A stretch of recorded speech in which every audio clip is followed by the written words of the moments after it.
Hey guys, let's get more news about Lakers, but first, don't forget to subscribe to the channel and leave a like. Lakers HC gives one-word reaction to Bulls upset after LeBron James comments. LeBron James, number 23 of the Los Angeles Lakers, reacts against the Chicago Bulls. The Chicago Bulls trailed the Los Angeles Lakers 115-110 with 13 seconds remaining in the game following Austin Reaves' free throws. Patrick Williams followed with a three.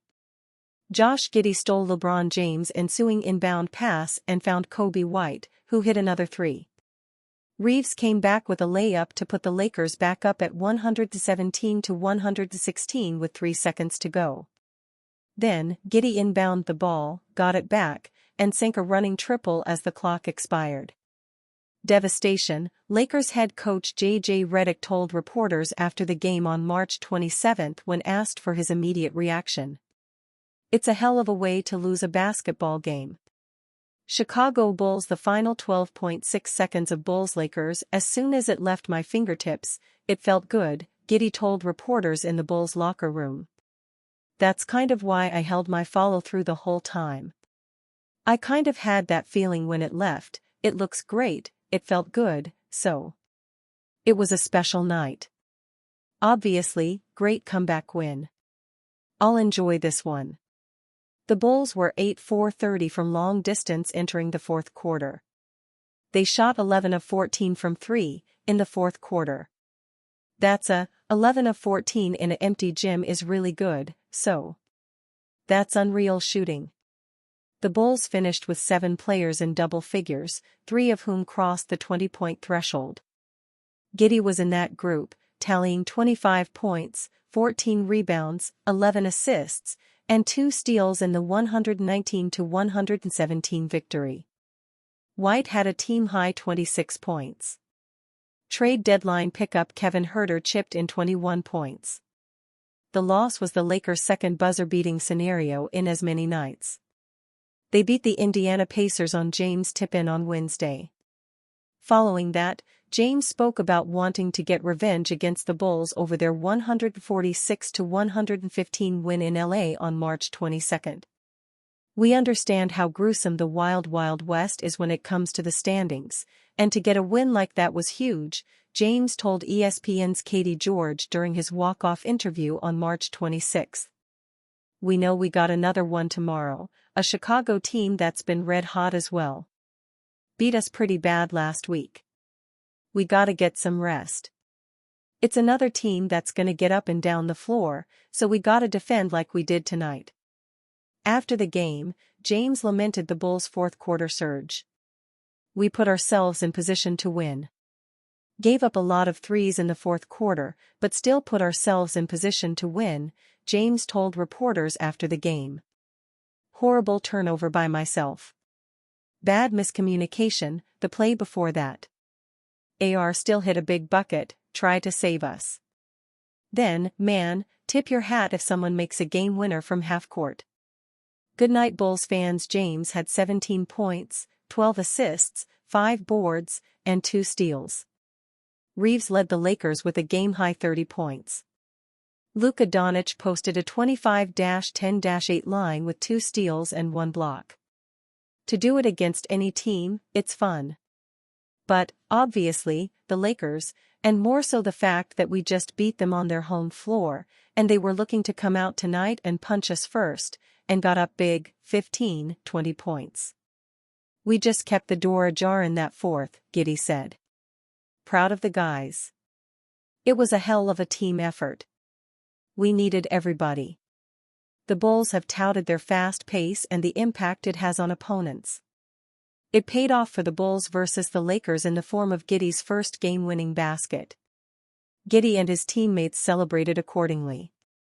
"Just wow," Huerter posted on X on March 27.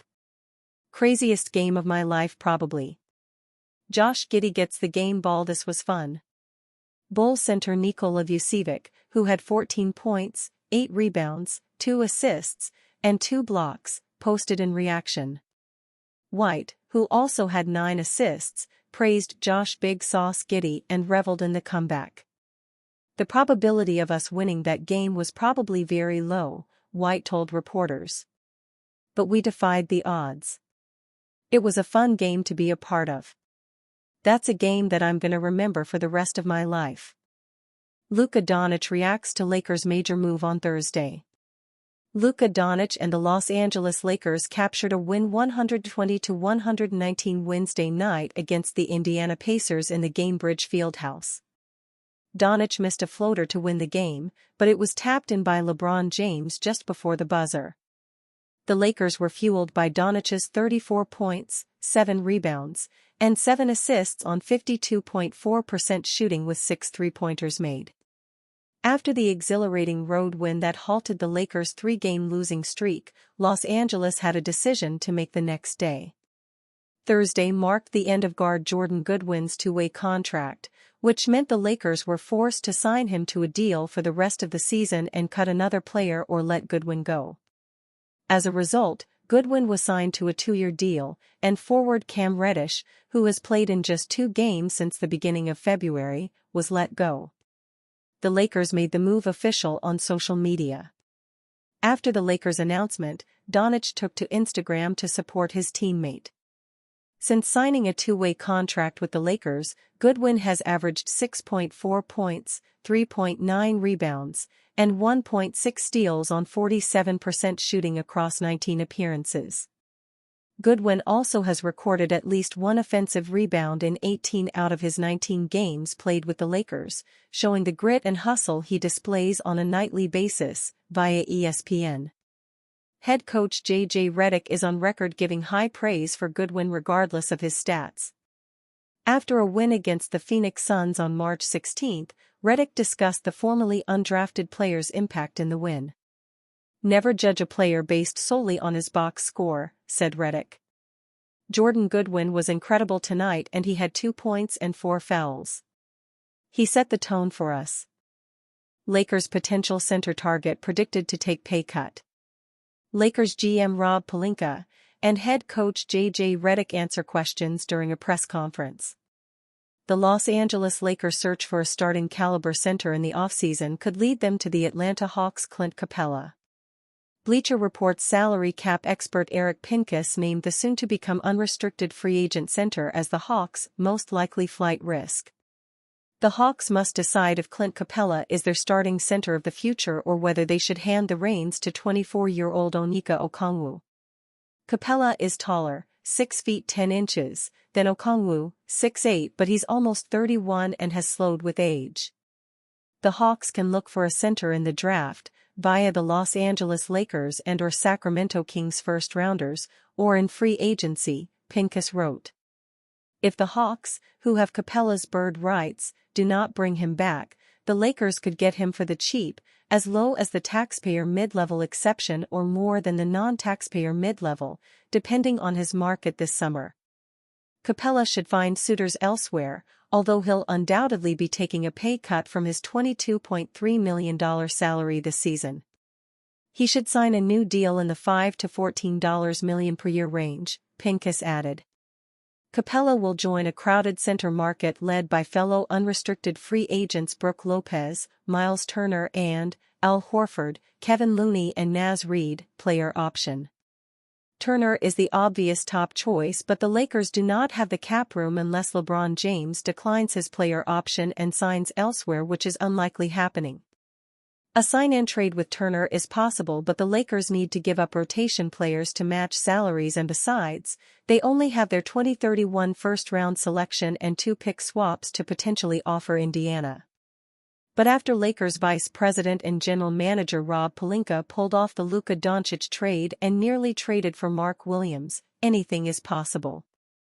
If they want to retain their core and just add a center, Capela is a cheaper option.